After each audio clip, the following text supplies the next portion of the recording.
أنا أحيانا كده أتأمل في العبارة الجميلة اللي بنصليها في صلاة القسمة في صوم الميلاد: الكائن في حضنه الأبوي كل حين.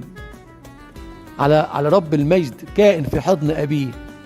فأنا أقول يا رب طب ما نفسي أكون في حضنك، نفسي أنا كمان يا رب أكون في حضن أبيك. يقول لي إيه؟ لما تكون في حضني هاخدك في حضن أبويا.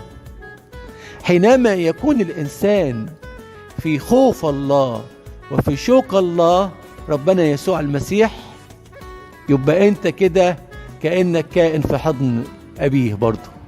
ما المسيح خدنا كلنا وخدنا معاه في حضن أبيه، الكائن في حضنه الأبوي، واسمها حضنه الأبوي. يعني الإنسان اللي عايش مع المسيح بصدق وبإخلاص نية فعلا يا أحبائي بيكون متمتع بحضن أبوي جميل جميل، مش محتاج أحضان.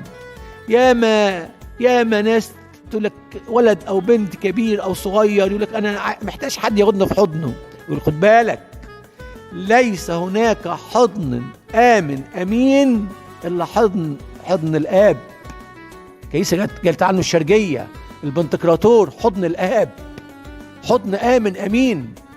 لكن أحضان البشر معرفش تبقى وراها إيه، معرفش تبقى نهايتها إيه، توصل لغاية فين.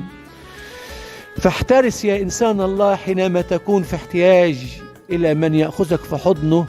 قل لربنا خدني في حضنك يا رب، وصدقني هياخدك في حضنه وتحس بحنان تحس بدفء، تقول كده فلا يعوزني شيء.